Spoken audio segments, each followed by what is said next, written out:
Hello dear friend, इस video में हम क्वेश्चन डिस्कस करेंगे केवीएस के limited departmental competitive exams एलडीसीई।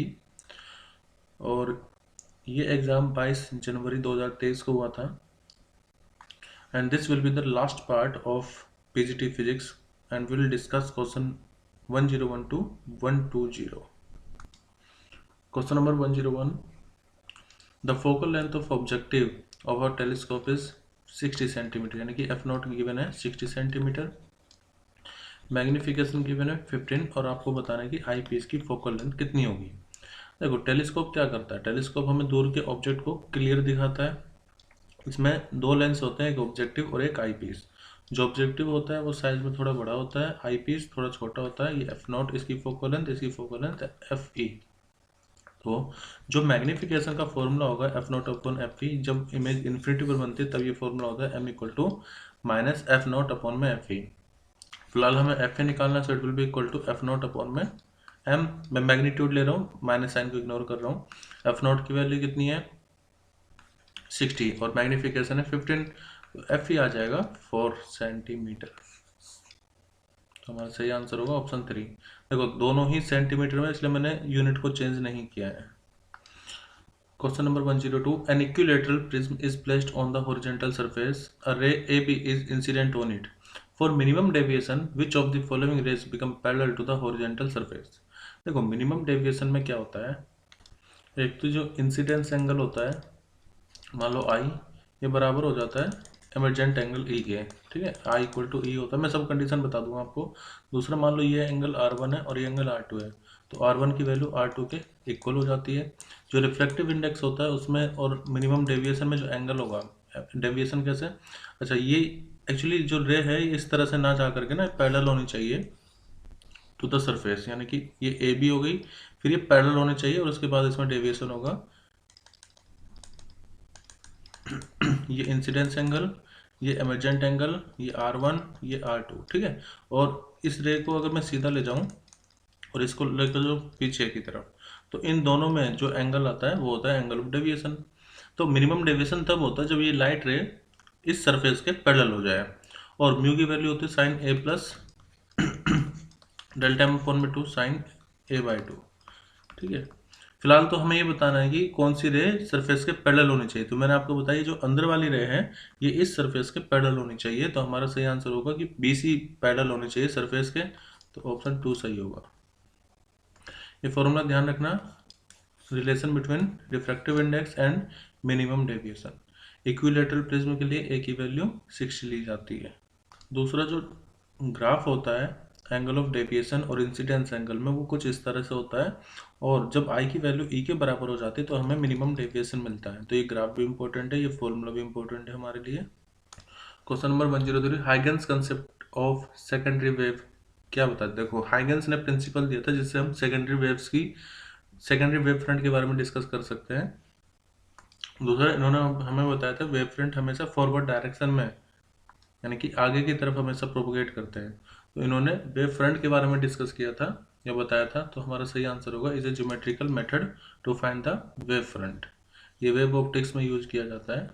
Next है, consider two plane waves of light. मतलब हमारे पास लाइट है और उसका जो फॉर्म है वो इस तरह से है, प्लेन है वो। आगे बोला one incident on thin convex lens, तो एक थिन कॉन्वेक्स लेंस पर जा करके गिर रही है। दूसरी, another on face of a thin prism, दूसरी प्रिज्म से इस तरह से जारी होगी। After refraction at them the emerging wave front become, मतलब इसके बाद जब ये पास होगा तो जो एमर्जिंग वेव फ्रंट होगा वो किस तरह से होगा, ये आपको बताना है। तो देखो, अगर हम लेंस से एक प्लेन वेव फ्रंट को पास करवाएंगे तो वो स्फेरिकल हो जाएगा इस तरह से, और प्लेन वेव फ्रंट में ये जो वेव फ्रंट होगा ये प्लेन ही रहेगा। वेव फ्रंट हमेशा रेज के परपेंडिकुलर होता है, ये इसकी प्रॉपर्टी होती है वेव फ्रंट की। जैसे इक्विपोटेंशियल सरफेस हमेशा इलेक्ट्रिक फील्ड के परपेंडिकुलर होता है, ऐसे ही वेव फ्रंट हमेशा रेज के परपेंडिकुलर होगा। फिलहाल हमसे पूछा गया था कि वेव फ्रंट किस तरह का होगा, तो पहले हमें कॉन्वेक्स लेंस का बताना है, वो कैसा है, स्फेरिकल। और थिन प्रिज्म से कैसा है, प्लेन वेव फ्रंट। तो स्फेरिकल और प्लेन, तो ऐसा है स्फेरिकल वेव और प्लेन वेव फ्रंट ऑप्शन 2 में ओनली। तो हमारा सही आंसर होगा option 2। Question number 105, in order to observe good interference and diffraction pattern the necessary and the sufficient conditions are. देखो, अगर मैं YDSC एक्सपेरिमेंट की बात करूं तो उसमें ये स्लिट सेपरेशन हो जाता है D, और कैपिटल D होता है स्लिट और स्क्रीन के बीच में सेपरेशन, और जो बीटा आता है उसमें वो आता है लैम्डा कैपिटल D अपॉन में स्मॉल d। ठीक है। और अगर मान लीजिए सिंगल स्लिट एक्सपेरिमेंट की बात करें जिसमें डिफ्रैक्शन होगा, तो उसमें जो बीटा बनेगा वो हो जाएगा लैम्डा कैपिटल D अपॉन में स्मॉल ए। स्मॉल ए क्या है? Fringe width A। ठीक है, और ये सेपरेशन D। अब इसमें पूछा गया है कि स्टेबल यानी कि एक अच्छा इंटरफेरेंस पाने के लिए, डिफ्रैक्शन पाने के लिए क्या कंडीशन सेटिस्फाई होनी चाहिए। पहली बात तो मैं ये बता दूं आपको कि जब भी इंटरफेरेंस होगा या डिफ्रैक्शन होगा, डिफ्रैक्शन के केस में जो साइज ऑफ ऑब्स्टिकल है वो जो वेवलेंथ ऑफ लाइट है उसके ऑर्डर में होना चाहिए, यानी कि काफ़ी स्मॉल होना चाहिए। और ये जो डिस्टेंस बिटवीन द स्लिट है इसको भी स्मॉल होना चाहिए, क्योंकि ये स्मॉल होगा तो बीटा हमें सफिशिएंट लार्ज मिलेगा। अब तो पहला ऑप्शन है the distance between the slit should be very small, तो ये सही है। Slit width should be very small, ये भी सही है। और ये जो सेपरेशन आप देखो, इसमें ये सेपरेशन बहुत कम है और ये सेपरेशन ज़्यादा दिख रहा है, तो ये जो डी होगा ये थोड़ा लार्ज होना चाहिए as comparable to slit width या डिस्टेंस बिटवीन टू स्लिट। तो ये स्टेटमेंट भी सही है, ये मिलीमीटर में नहीं होना चाहिए। तो हमारा A, B, C तीनों स्टेटमेंट सही है, तो ऑप्शन 3 सही होगा।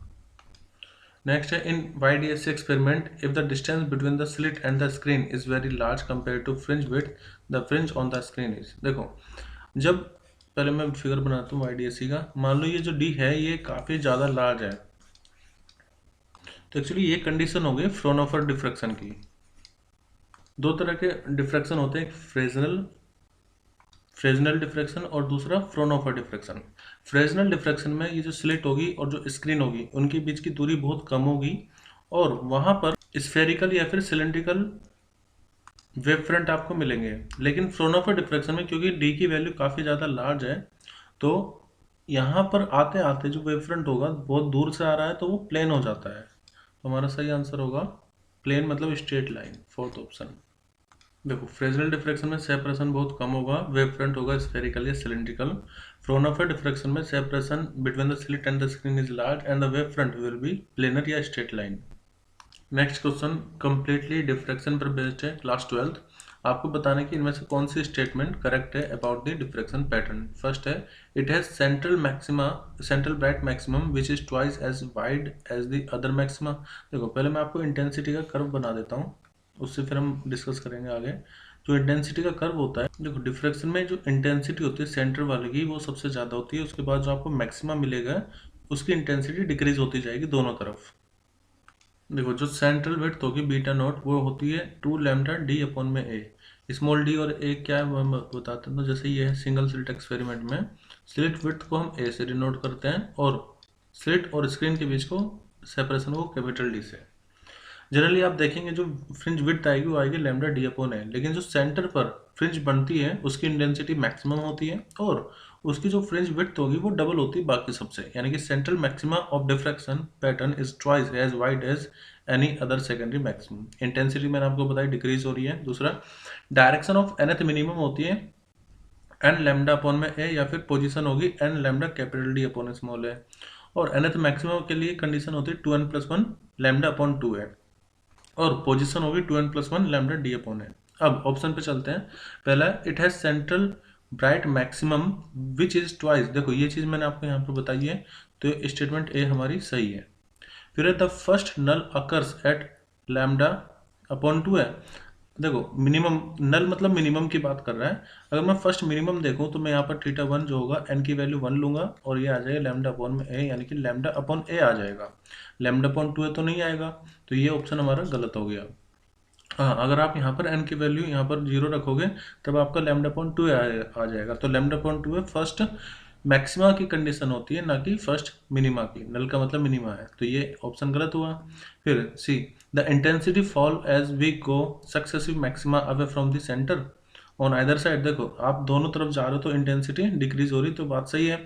और जो इंटेंसिटी का रेशियो होता है वो कुछ इस तरह से डिक्रीज होता है, 1:1/21, 1:161, 1:121 आगे की तरफ गिरता रहता है, इंटेंसिटी डिक्रीज होती रहती है। डी ऑप्शन है the angular width of the central maxima increase when the slit width is decrease. देखो अगर आप स्मॉल ए को कम करोगे तो बीटा नॉट इन्वर्सली डिपेंड कर रहा है, तो small A the central maxima increases when the slit width is decreases, यानी कि ए को अगर आप डिक्रीज करोगे तो बीटा नॉट इंक्रीज ही तो करेगा क्योंकि इन्वर्सली डिपेंड कर रहा है। तो ये स्टेटमेंट भी सही हो गई, सी स्टेटमेंट भी सही है और ए स्टेटमेंट भी सही है। तो हमारा आंसर होगा ए, सी और डी, यानी कि ऑप्शन 3। क्वेश्चन 108, आपको बताने की फोटो इलेक्ट्रिक इफेक्ट के अबाउट में कौन सी स्टेटमेंट करेक्ट है। पहले मैं आपको फोटो इलेक्ट्रिक इफेक्ट बता देता हूँ। जैसे मान लीजिए कोई मेटल है और आप उस पर कोई इंसिडेंट फ्रीक्वेंसी को, कोई इंसिडेंट लाइट को इंसिडेंट करवा रहे हैं। लेट इसकी जो एनर्जी है वो है ई, और इसकी एनर्जी को हम इस तरह से एच न्यू लिख सकते हैं, न्यू इसकी इंसिडेंट फ्रीक्वेंसी है। अगर मान लीजिए इंसिडेंट फ्रीक्वेंसी की value threshold frequency of metal से ग्रेटर है, तो ये जो फोटोन ऊपर से आ रहे हैं एक इलेक्ट्रॉन के साथ इंटरेक्ट करेंगे, 1-to-1 प्रोसेस होता है, और इस इलेक्ट्रॉन को बाहर निकाल देंगे। अब जब बाहर निकालेंगे तो इसकी कुछ काइनेटिक एनर्जी भी होगी। तो यहाँ पर जो इक्वेशन बनती है by the conservation of energy वो होती है एच न्यू, जो इंसिडेंट एनर्जी है। It will be used in the work function, यानी कि डब्ल्यू नॉट के बराबर होगी और कुछ काइनेटिक एनर्जी के इक्वल होगी। तो आप इसको ऐसे भी लिख सकते हैं, H nu equal to H nu naught plus में काइनेटिक एनर्जी, या फिर H nu equal to H nu naught और क्यू इंटू में भी, या ई भी लिख सकते हैं।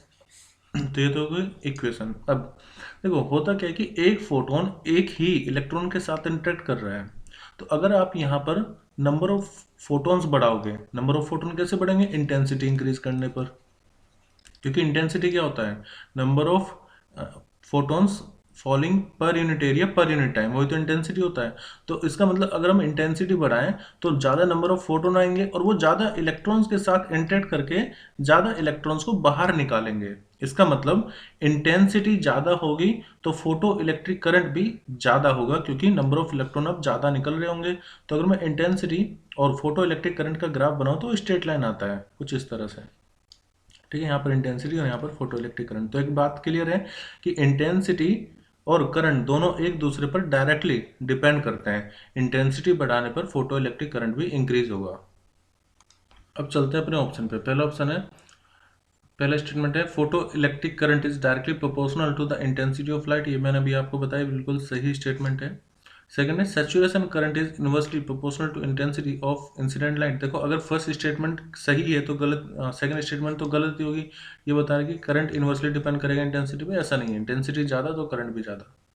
सी स्टेटमेंट है emission of photoelectron occurs only at frequency greater than the threshold frequency. ये स्टेटमेंट ने आपको बताई थी कि जब इंसिडेंट फ्रीक्वेंसी ज़्यादा होगी थ्रेशोल्ड फ्रीक्वेंसी से तभी फोटो इलेक्ट्रिक करंट, मतलब फोटो इलेक्ट्रॉन्स बाहर आएंगे। डी ऑप्शन है photo electric emission is an instantaneous process. Of course जैसे ही आप फोटोन को गिराओगे तुरंत इलेक्ट्रॉन बाहर आएंगे, और ये ध्यान रखना 1-to-1 प्रोसेस होता है। 1-to-1 प्रोसेस मतलब एक फोटोन एक ही इलेक्ट्रॉन के साथ इंटरेक्ट करके उसको बाहर निकालेगा, इसलिए ज़्यादा नंबर ऑफ फोटोन तो ज़्यादा इंटेंसिटी, इंटेंसिटी ज़्यादा तो फोटो इलेक्ट्रिक करंट भी ज़्यादा। तो यहाँ पर स्टेटमेंट बी सही नहीं है। अच्छा बी अगर सही नहीं है तो अगर जैसे आपको पता चला ना बी सही नहीं है, तो ये स्टेटमेंट हटा दो जिसमें बी आ रहा है, ये भी हटा दो जिसमें बी आ रहा है, और ये भी हटा दो, ले दे करके एक ही बचेगा, option 2। Question number 109, monochromatic light of frequency. देखो फ्रीक्वेंसी में गिवन है एफ नॉट मान लेते हैं, न्यू भी कह सकते हैं आप, 6 × 10⁻14 hertz.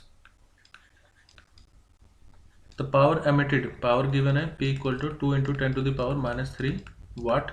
The energy of each photon of the light beam and the total number of photon कितने आ रहे हैं पर सेकंड में, आपको बताना है। देखो एनर्जी अगर आपको निकालनी है तो एनर्जी का फॉर्मूला होता है H इंटू में फ्रीक्वेंसी, या H इंटू में न्यू, इसको न्यू से भी डिनोट करते हैं किसी किसी बुक में। अब एनर्जी निकालनी तो मैं फ्रीक्वेंसी और H को, H होता है 6 दिया हुआ है यहाँ पर 6.63 into 10⁻34 joule second, Planck constant है ये। फ्रीक्वेंसी की वैल्यू 6 इंटू में 10⁻14। तो जब आप इन दोनों को मल्टीप्लाई करेंगे तो आएगा 6.63 को 6 में मल्टीप्लाई करेंगे तो 39.75 आएगा, और 10 की पावर हो जाएगी यहाँ पर। अब एक पॉइंट को अगर मैं इधर ले आऊँ तो ये हो जाएगा इक्वल टू 3.98 राउंड ऑफ करके 10⁻19। इसका मतलब ऑप्शन डी तो नहीं होगा।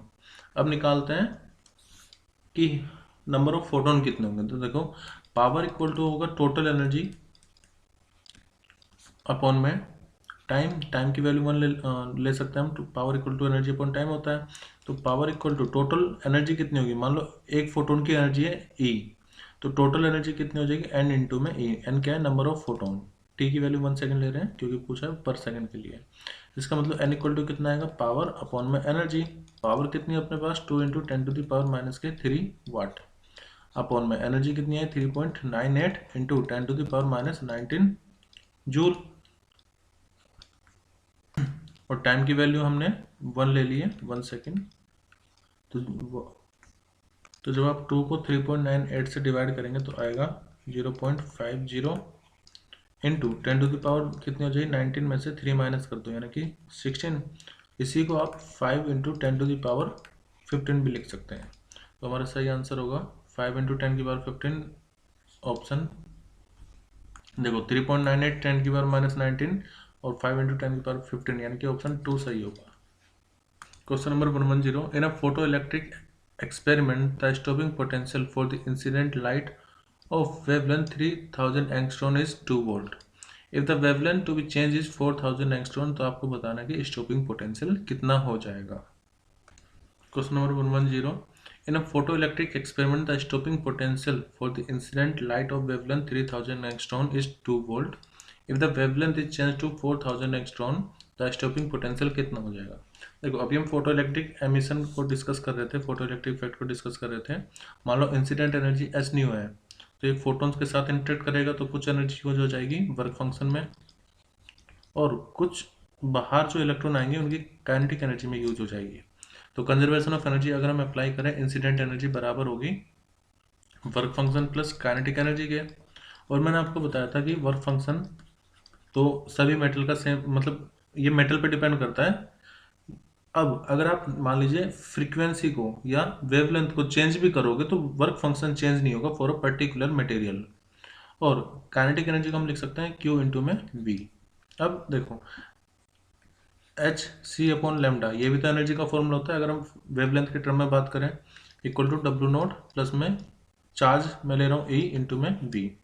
अब वेवलेंथ चेंज हो रही है तो हमें बताना है कि पोटेंशियल कितना हो जाएगा बाद में। तो अगर मैं दो इक्वेशन लिखूँ तो पहली इक्वेशन हो जाएगी हमारी एच सी अपॉन में lambda 1 equal to W naught तो सेम रहेगा ई वी 1 हो जाएगा। तो मान लो इक्वेशन 1 है। सेकंड इक्वेशन क्या हो जाएगी, एच सी अपॉन में lambda 2 equal to W naught plus में ई इंटू में वी 2। देखो इसको मैं मानूंगा लेमडा 1, ये हो जाएगा हमारा पोटेंशियल 1 स्टॉपिंग पोटेंशियल, ये हो जाएगा लेमडा 2 और वी नॉट 2 हमें निकालना है, वी नॉट लिख लेते हैं मतलब स्टॉपिंग पोटेंशियल। ओके नाउ ये इक्वेशन सेकंड है, हमें क्योंकि वी नॉट 2 निकालना है ना, तो इस इक्वेशन में से इसको माइनस कर लेते हैं। तो इक्वेशन 2 माइनस इक्वेशन 1, मैं देखो वैल्यू बाद में पुट करूंगा, पहले मैं एक इक्वेशन बना लेता हूँ कि V2 आएगा कितना। तो डिफरेंस अगर हम ले रहे हैं तो इधर आ जाएगा एच सी अपॉन में lambda 2 minus H C upon में लेमडा 1 इक्वल टू, देखो वर्क फंक्शन दोनों के लिए सेम होगा। तो वर्क फंक्शन डब्ल्यू नॉट को डब्ल्यू नॉट से माइनस करोगे तो 0 आ जाएगा, उसको मैं नहीं लिख रहा हूँ। और ये आ जाएगा E इंटू में E कॉमन ले लेते हैं, V naught 2 minus V naught 1। अब देखो इधर एच सी कॉमन आ जाएगा, तो एच सी कॉमन लेकर के ये बचेगा, एलसीएम लेंगे अगर हम तो लेमडा 1 माइनस लेमडा 2 अपॉन में लेमडा 1 इंटू में लेमडा 2। और E को यहाँ ले आता है एच सी अपॉन ई, ये आ जाएगा V2 माइनस V1।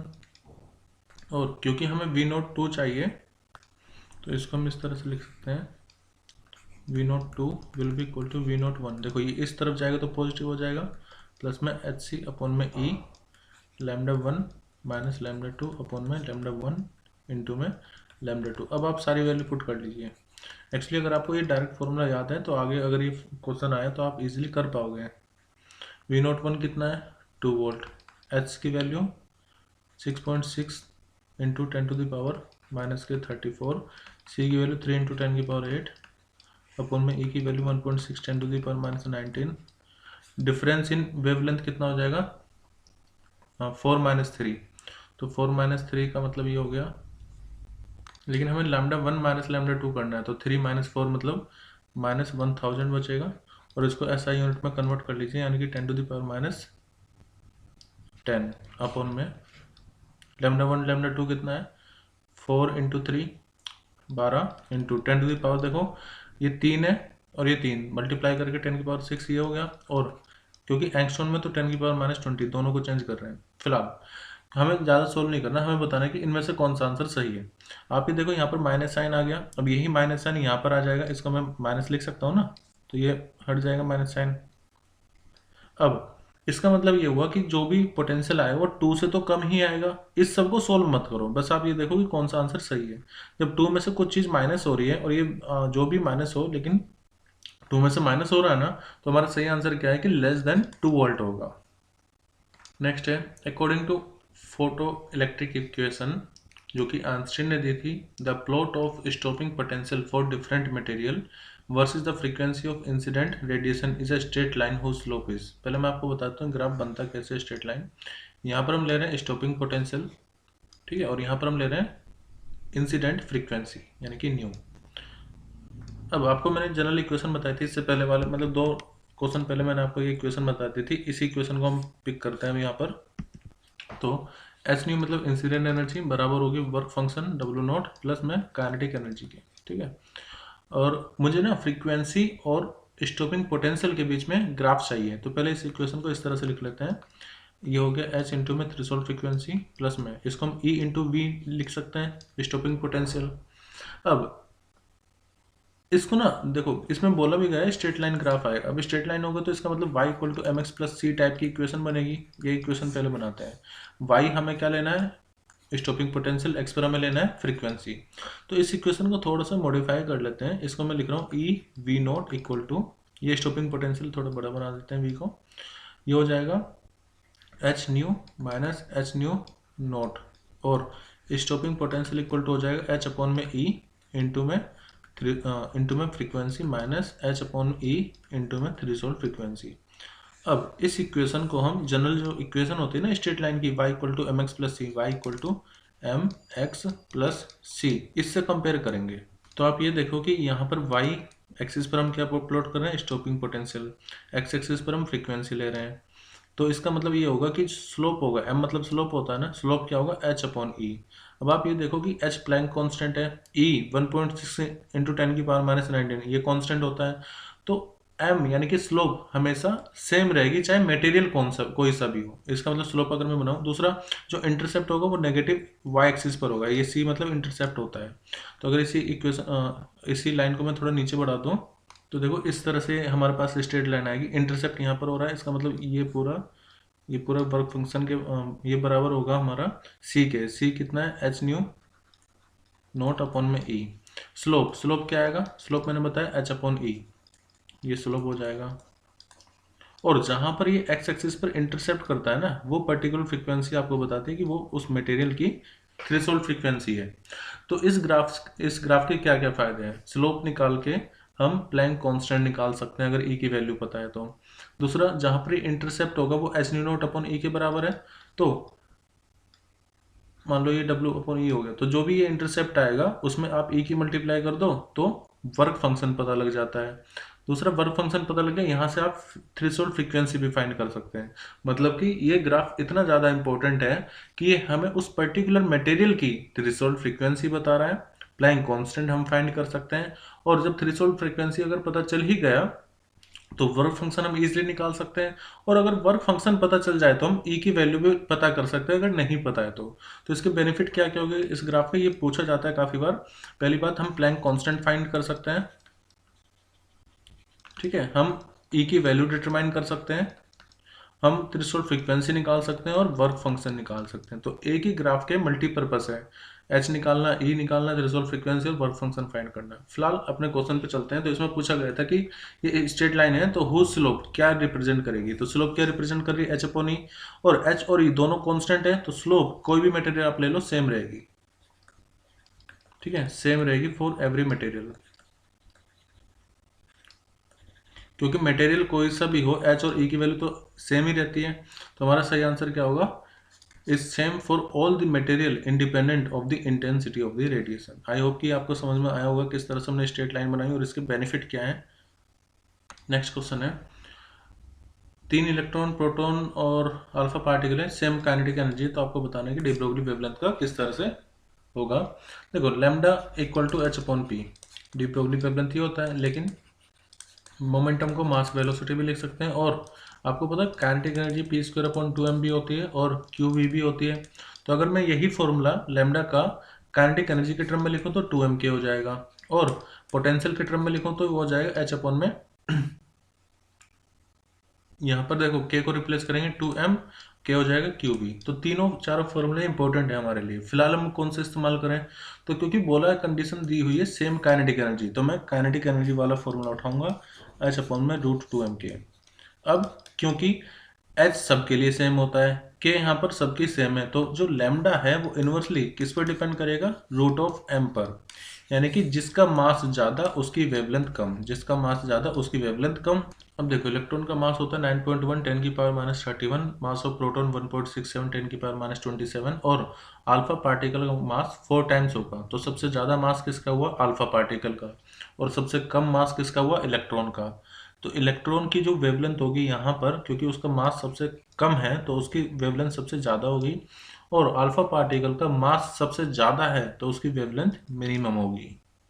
तो बस अब आप ऑप्शन वो वाला चूज करो जिसमें वेवलेंथ ऑफ इलेक्ट्रॉन सबसे ज़्यादा है और वेवलेंथ ऑफ अल्फा पार्टिकल सबसे कम है, और बीच में ये आ जाएगा आपका लैम्डा पी। तो ये हमारा आंसर सही होगा। देखो पहला ऑप्शन है लैम्डा ई सबसे ज़्यादा, लैम्डा अल्फा सबसे कम, तो यही हमारा आंसर हो जाएगा। नेक्स्ट है, in Rutherford alpha the scattering experiment for large impact parameter the scattering angle is about. देखो अगर मान लीजिए अल्फा स्कैटरिंग हो रही है तो इम्पैक्ट पैरामीटर क्या होता है, मान लीजिए है इसकी एक्सिस अलोंग द लाइन और यहाँ से कोई पार्टिकल जा रहा है वो इस तरह से डिफ्लेक्ट हो गया है, तो इम्पैक्ट पैरामीटर होता है इन दोनों के बीच में परपेंडिकुलर सेपरेशन। अब अगर लार्ज इम्पैक्ट पैरामीटर है तो यहाँ पर कोई भी डिफ्लेक्शन नहीं होगा, ये स्ट्रेट चले जाएगा, तो इसका मतलब जो एंगल होगा वो कितना हो जाएगा, 0 डिग्री। नेक्स्ट है, आपको बताना है कि r1 is the radius of lowest orbit of Bohr model atom, तो nth ऑर्बिट का रेडियस कितना होगा। देखो ये मैंने पहली बार मतलब कई बार बताया हुआ है, रेडियस जो होता है nth ऑर्बिट में वो डायरेक्टली n के स्क्वायर पर डिपेंड करता है, वेलोसिटी इनवर्सली 1/n पर डिपेंड करती है, और अगर हम फ्रीक्वेंसी या टाइम पीरियड की बात करें तो टाइम पीरियड हम निकाल सकते हैं, टाइम पीरियड क्या होता है 2 पाई r अपॉन में भी, यानी r अपॉन वी पे डिपेंड करेगा, तो r यानी कि n का स्क्वायर, v मतलब 1/n, तो टाइम पीरियड डिपेंड करेगा n की क्यूब पर, और फ्रीक्वेंसी डिपेंड करेगी 1/n की क्यूब पर, और एनर्जी डिपेंड करती है 1/n के स्क्वायर पर। सभी की डिपेंडेंस ध्यान रखना। ज़्यादातर रेडियस का पूछा जाता है वैसे तो, लेकिन फिर भी किसी का भी आ सकता है, तो हमारे यहाँ पर आंसर क्या हो जाएगा कि n के स्क्वायर पर डिपेंड करेगा, ऑप्शन 3। नेक्स्ट है, the binding energy per nucleon is practically constant and independent of the atomic number when mass number A है। देखो अगर आप ग्राफ देखोगे बाइंडिंग एनर्जी पर न्यूक्लियन का तो कुछ इस तरह से जाता है, वो एग्जैक्टली तो ड्रॉ नहीं हो पाएगा बट फिर भी इस तरह का ग्राफ आता है। अब यहाँ से यहाँ तक की जो वैल्यू है इसमें लगभग जो बाइंडिंग एनर्जी पर न्यूक्लियन है वो कांस्टेंट रहती है। तो आपको पूछा कि एटॉमिक नंबर किस से किस तक बाइंडिंग एनर्जी कांस्टेंट रहती है, तो वो रहेगा ऑप्शन फर्स्ट 30 से, मतलब एटॉमिक नंबर मास नंबर 30 से ग्रेटर होना चाहिए और ए लेस देन होना चाहिए 170 से, ऑप्शन फर्स्ट सही रहेगा। क्वेश्चन नंबर 116, इसमें इधर आपको दिया हुआ लिस्ट 1 लिस्ट 2, हाइड्रोजन बम में क्या होता है। देखो हाइड्रोजन बम हो या सन की एनर्जी हो, दोनों में ही फ्यूजन होता है, क्योंकि हाइड्रोजन हीलियम में चेंज होता है, तो उसमें क्या होगा, मतलब light weight nuclei heavier nuclei में कन्वर्ट होता है, उसको हम बोलते हैं फ्यूजन। तो हाइड्रोजन बम में होता है फ्यूजन। अब आप ये देखो एक या सेकंड किस में है, अब एक का सेकंड ले दे करके सिर्फ एक में ही है ऑप्शन 2 में, तो ये हमारा आंसर सही हो जाएगा। बाकी भी चेक कर लेते हैं। एटम बम में होता है फिजन, मतलब कि हैवियर न्यूक्लियाई लोअर मास न्यूक्लियाई में कन्वर्ट होता है। बाइंडिंग एनर्जी का आपने फॉर्मूला पढ़ा होगा डेल्टा mc², तो मास डिफेक्ट पर डिपेंड करता है, और न्यूक्लियर रिएक्टर में क्रिटिकल मास एनालाइज किया जाता है। नेक्स्ट है, द मास डिफेक्ट आपको दिया हुआ है 0.3 ग्राम, आपको बताना है अमाउंट ऑफ एनर्जी कितनी होगी किलोवाट आवर में, वो भी। तो देखो एनर्जी का फॉर्मूला कितना होता है डेल्टा mc², यहाँ पर मास डिफेक्ट कितना है 0.3 ग्राम है ना, तो पहले इसको SI यूनिट में कन्वर्ट कर लेते हैं 10 की पावर 3 से डिवाइड कर देते हैं, यानी कि 1000 से, और C मतलब 3 × 10⁸ तो ये जो आंसर आएगा हमारा, ये आएगा जूल में। हमें चाहिए क्या, किलोवाट आवर में। ओके, पहले इसको फाइंड करना था कि एनर्जी कितनी आएगी। 0.3 × 10⁻, ये कितना हो जाएगा -3, और 3 3 9, और 10⁻⁸ 16, ये आगे जूल में। इसको आप ऐसे भी ले सकते हैं। अब क्योंकि आपको चाहिए किलोवाट आवर में, ये जूल जो होता है यहाँ पर सेकंड में आता है, तो इसको हम डिवाइड कर देंगे। 2.7 × 10⁻13 को डिवाइड कर दीजिए, आवर में चेंज करने के लिए हम करेंगे 60 × 60, यानी कि 60 मिनट 60 सेकंड, यानी कि 3600। जब 2.7 को 3600 से डिवाइड करोगे तो 0.00075 आएगा 10⁻13। अब इसको आप किलो में कन्वर्ट करेंगे तो 10⁻10 बचेगा, मतलब यहाँ पर आ जाएगा। पहले इसको लिख लेते हैं, 1 2 3 4, 7.5 × 10⁻, कितना हो जाएगा ये 9 बचेगा। और इसको आप अगर किलो में लिखेंगे तो 7.9, किलो में कन्वर्ट करने के लिए 3 पावर और माइनस कर दो, यानी कि 6, तो ये आ जाएगा किलोवाट आवर में। तो हमारा आंसर होगा 7.5 10⁻6, ऑप्शन 4। क्वेश्चन नंबर 118, इसमें आपको बताना है करेक्ट स्टेटमेंट कौन सी होगी about the energy band gap of conductor, insulator and semiconductor. देखो, अगर आप मेटल की बात करें, मतलब कंडक्टर की बात करें, तो उसमें जनरली या तो बैंड गैप बहुत कम होता है, या फिर जो कंडक्शन बैंड है और वैलेंस बैंड, वो दोनों ओवरलैप करते हैं। ओवरलैपिंग होती है किसमें, कंडक्टर में। और अगर हम सेमीकंडक्टर की बात करें तो जो बैंड गैप होता है ये काफ़ी कम होता है, एनर्जी बैंड गैप, मतलब लेकिन थोड़ा गैप तो होगा, लेकिन ज़्यादा होगा किससे, कंडक्टर से। जनरली हम ये लिख सकते हैं कि ये 3 इलेक्ट्रॉन वोल्ट से कम होता है। और ये सेमीकंडक्टर के लिए। अगर इंसुलेटर की बात की जाए तो कंडक्शन बैंड और वैलेंस बैंड में काफ़ी ज़्यादा गैप होता है, एनर्जी बैंड गैप। तो ये जो एनर्जी बैंड गैप होता है ये ज़्यादा होता है 3 इलेक्ट्रॉन वोल्ट से। दूसरा, अगर मान लीजिए मेटल की बात करें या कंडक्टर की बात करें, तो कंडक्टर में टेम्परेचर बढ़ाने पर जो रेजिस्टेंस होता है वो डिक्रीज होता है, और रेसिस्टिविटी भी डिक्रीज होगी कंडक्टर में। और अगर हम सेमीकंडक्टर की बात करें, तो सेमीकंडक्टर में अगर आप टेम्परेचर बढ़ा रहे हो तो रेजिस्टेंस, एक्चुअली कंडक्टर में टेम्परेचर बढ़ाने पर रेजिस्टेंस भी बढ़ेगा और रेसिस्टिविटी भी बढ़ेगी, क्योंकि कोलिजन ज़्यादा हो जाएगा ना। लेकिन सेमीकंडक्टर में टेम्परेचर बढ़ाने पर रेजिस्टेंस कम हो जाता है, रेसिस्टिविटी भी कम हो जाती है। अब चलते हैं अपने ऑप्शन पर। पहला है, in conductor the valence and conduction band में ओवरलैप। तो ये बात सही है, कंडक्शन में ओवरलैपिंग हो सकती है, होती भी है। Substance with energy gap of order 10 electron volt is insulator. तो देखो यहाँ पर एनर्जी बैंड गैप काफ़ी ज़्यादा है, 3 से भी ज़्यादा, मतलब 10 तो है, तो वो क्या होगा, इंसुलेटर। तो बी स्टेटमेंट सही है। जब स्टेटमेंट ए और बी दोनों सही हैं तो सेकंड को हटा देते हैं, क्योंकि बी तो आना चाहिए ना आंसर में। अब C, the resistivity of semiconductor increases with increase in temperature. तो देखो अभी हमने डिस्कस किया था, अगर आप टेम्परेचर इंक्रीज कर रहे हो तो रेसिस्टिविटी यानी कि रो डिक्रीज होती है, तो स्टेटमेंट सही नहीं है। डी है, the conductivity of semi conductor increase with increase in temperature. Semi conductor की कंडक्टिविटी इंक्रीज होती है, बात बिल्कुल सही है। तो हमारा स्टेटमेंट ए, बी और डी सही होगा, यानी कि ए बी डी सही होगा, तो ऑप्शन 3 सही है। नेक्स्ट है, electrical circuit use to get smooth DC output from a rectifier. Rectifier क्या होता है, जो एसी को डीसी में कन्वर्ट कर दे, लेकिन जब वो कन्वर्ट करता है ना तो थोड़ा बहुत रिपल फैक्टर रह जाता है, रिपल रह जाते हैं। तो उसको और ज़्यादा अच्छा बनाने के लिए फिर हम फिल्टर का इस्तेमाल करते हैं। ये वो फिल्टर नहीं जो आप इंस्टा पर यूज़ करते होंगे, ये फिल्टर वो है जो कि डीसी, जो आउटपुट डीसी आ रहा है, भले ही उसमें थोड़ा बहुत रिपल है, तो उसको कंप्लीटली ख़त्म कर देंगे। जैसे पाई फिल्टर होता है, एलसी फिल्टर होता है, तो यहाँ पर आंसर होगा फिल्टर। नेक्स्ट है, when PN junction diode is forward bias. देखो फॉरवर्ड बायस क्या होता है पहले मैं ये बता देता हूँ। मान लो हमारे पास एक पीएन जंक्शन डायोड है, ठीक है। अगर मैं पी साइड को बैटरी के पॉजिटिव से कनेक्ट करूं और एन साइड को बैटरी के नेगेटिव टर्मिनल से, तो इसको हम बोलते हैं फॉरवर्ड बायसिंग। रिवर्स बायसिंग में इसका ठीक उल्टा होगा। रिवर्स बायसिंग में ये P और ये N, तो P को हम कनेक्ट करेंगे नेगेटिव टर्मिनल से और N को हम कनेक्ट करेंगे पॉजिटिव टर्मिनल से, तो इसको रिवर्स बायसिंग बोलते हैं।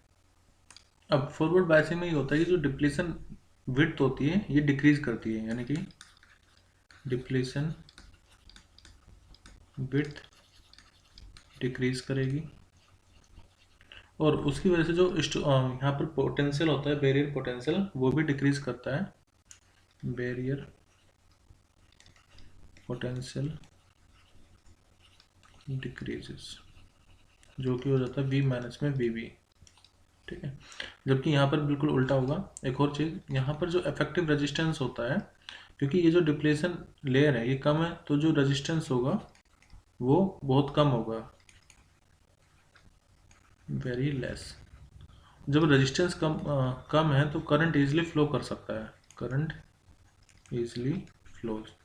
जो मैं चीज़ें यहाँ पर बता रहा हूँ वो सब इसका उल्टा आप यहाँ पर कर लेना रिवर्स बायसिंग में। तो यहाँ पर हमारा आंसर होगा when the both depletion rate width and the barrier height are reduce. तो ये बात बिल्कुल सही है। जब दोनों डिक्रीज हो जा मतलब फॉरवर्ड बायसिंग में दोनों ही चीज़ें कम हो जाती हैं, डिक्रीज हो जाती है। तो ये हमारा ऑप्शन फर्स्ट सही होगा। रिवर्स बायसिंग में जस्ट आपको उल्टा करना है, डिप्लेशन रेट इंक्रीज होगी, पोटेंशियल बैरियर इंक्रीज होगा, जिसकी वजह से रेजिस्टेंस बहुत ज़्यादा इंक्रीज हो जाता है और करंट फ्लो नहीं हो पाता। तो रिवर्स बायसिंग में करंट इजीली फ्लो नहीं हो पाता है। तो हमने एलडीसी के केवीएस सारे क्वेश्चन डिस्कस कर लिए हैं। आई होप कि आपको सभी पार्ट्स में सब कुछ क्लियर होगा। अगर आपको कोई डाउट है तो आप मुझे बताना, मैं कोशिश करूंगा कि उस डाउट को जल्दी से जल्दी क्लियर कर सकूं। Thank you everyone, bye and take care. और ये ज़रूर बताना कि अगर आपको किसी और फिजिक्स के कॉम्पिटिटिव एग्जाम्स के सॉल्यूशन चाहिए तो वो कॉम्पिटिटिव एग्जाम्स कौन सा है जिसके आपको सॉल्यूशन की रिक्वायरमेंट है। और हाँ, ये ज़रूर बताना कि इस वीडियो में आपने क्या कुछ नया सीखा है।